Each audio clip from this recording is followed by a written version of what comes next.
जय हरी विठ्ठल, जय जय विठ्ठल, पांडुरंग विठ्ठल, जय हरी विठ्ठल. जीवन जगावं कसं आणि देवापर्यंत पोचावं कसं हे आपल्याला संतांनी शिकवलं बघा. आणि त्यांच्या अभंगाच्या माध्यमातून या सगळ्या गाथा त्यांनी लिहून ठेवल्या. तर बांधवांनो, आज आपण जगद्गुरु संत तुकाराम महाराज यांना वैराग्याचं स्वामी सुद्धा म्हटलं जातं बघा. आणि वैराग्याचं स्वामित्व पत्करल्यानंतर जीवनामध्ये अनेक त्यांना कष्ट सहन करावे लागलं. अनेक प्रसंग आले त्यांच्यावरती. असाच एक प्रसंग आला, तो आज आपण पाहणार आहोत. आणि या प्रसंगामध्ये माता रुक्मिणी यांनी यांना मदत केली बघा संत तुकाराम महाराजांना, की घरातलं सामान किराणाचं भरलं मातेनं. काय आहे तो प्रसंग आणि तोच पाहण्यासाठी हा व्हिडिओ नक्की पहा बरं का. मी हनुमंत पवार धारकरी, तुम्ही पाहताय मराठी मोटिवेशनल चॅनल. तर बांधवांनो, आज प्रत्येक कीर्तनामध्ये संत तुकाराम महाराजांचाच अभंग असतो बघा. जी बाकीचे संत तर आहेतच, परंतु संत तुकाराम महाराजांचे अभंग जास्तीत जास्त कीर्तनामध्ये असतात आणि त्याच्यावरतीच कीर्तनं चालतात बघा. संत तुकाराम महाराजांचे वडील हे सावकार होते. गावातल्या कित्येक लोकांच्या जमिनी त्यांच्याकडे गहाण होत्या बघा. वडिलांनंतर ही सगळी जबाबदारी घराची संत तुकाराम महाराजांच्याकडे आली बघा. परंतु पहिल्यापासून घराणं हे पंढरीच्या पांडुरंगाचे भक्त बघा, म्हणजे वारकरी घराणं आहे. पण याच काळामध्ये भयंकर असा दुष्काळ पडला होता बघा. एवढा मोठा दुष्काळ होता की लोकांना पाणी सुद्धा प्यायला नव्हतं बघा. अन्नाचा कण नव्हता लोकांच्या घरात खायला बघा. संत तुकाराम महाराजांनी आपलं धान्याचं कोटरा अख्खं खाली करून दिलं बघा लोकांना. लोकांच्या ज्या गहाण जमिनी होती, गहाण खतं होती, सगळी बैलगाडीवर बघा सगळी वाटून टाकली परत लोकांना. संत तुकाराम महाराज पांडुरंगाचे भक्त होते, परंतु देवापर्यंत पोचावं कसं, त्यासाठी वैराग्य प्राप्त करायला लागतं हे संत तुकाराम महाराजांनी दाखवून दिलं बघा त्या ठिकाणी. आणि त्या मार्गाच्या दिशेनेच चालले होते महाराज. दुष्काळ पडल्यानंतर संत तुकाराम महाराजांना सुद्धा शंका वाटू लागली होती बघा, देव आहे का नाही.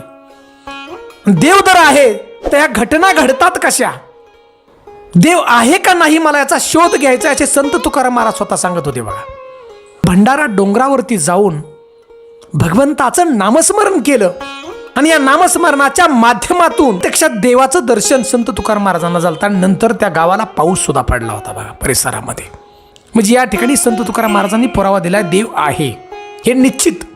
तशी तर अनेक संकट आलती महाराजांच्या वरती, पण या व्हिडिओमध्ये सगळे आपण सांगू शकत नाही. असा एक प्रसंग सांगतोय की संत तुकाराम महाराजांनी आपल्या पत्नीला म्हणजे जिजाऊंला आवडीनं आवली म्हणत होते महाराज. आपल्या पत्नीला सांगितलं की देवापर्यंत पोचायचं असेल तर आपलं वैराग्य प्राप्त करावं लागेल. तुकाराम महाराजांची पत्नी वैतागलीच होती बघा. का तर आहे नाही ते घरातले सगळं वाटून टाकलं होतं संत तुकाराम महाराजांनी, काही ठेवलं नव्हतं. फक्त घर आणि घरातले काही 4 भांडे आणि कपडे राहिली होती. आपल्या पत्नीला सांगितलं की आपल्याला जर देवापर्यंत पोचायचं असेल तुला तर वैराग्य प्राप्त करावं लागेल. संत तुकाराम महाराजांच्या पत्नीनं जिजाऊंनी सांगितलं, आता राहिलेच काय, भांडी आहेत आणि कपडे आहेत, टाक ते वाटून ब्राह्मणाला. त्यावेळेला बघा संत तुकाराम महाराजांच्या पत्नीनं जिजाऊंनी ही सगळी कपडे, भांडी, घरातलं काय थोडंफार होतं ते सगळं ब्राह्मणांना दान करून टाकलं बघा. सकाळच्या बारी सगळं वाटून टाकलं. 1-2 तासाचा वेळ गेल्यानंतर त्या ठिकाणी बघा एक गोसावी आला आणि गोसावी म्हणला, मला आहे का नाही काय. त्यावेळेला गोसाव्याला जिजाऊंनी सांगितलं की माझ्याकडे आता काय राहिलं, फक्त राख राहिली चुलीतली.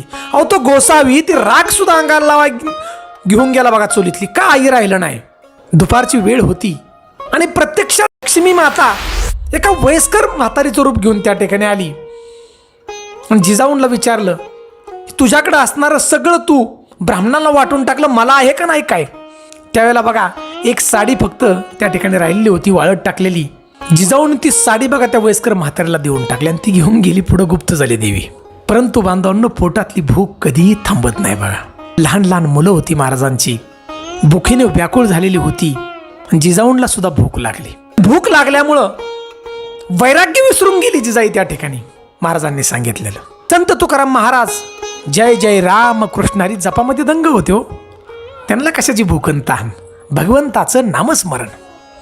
त्यावेळेला जिजाऊ महाराजांना बोलली, तुम्ही तर विठ्ठल विठ्ठल करत बसलाय, माझ्या संसाराची सगळी वाट लावली, राख रांगोळी करून टाकली, मुलं बाळं रस्त्यावर आली माझी, भुकीने व्याकुळ आहेत. आणि विठ्ठलाला जिजाऊ शिव्या द्यायला लागले त्या ठिकाणी बघा. विठ्यानं माझं वाटोळं केलं संसाराचं. आणि तिथून उठली आणि देहूचं जे मंदिर आहे म्हणली देवाला आता सोडतच नाही, दगडच हाणते पायावरती.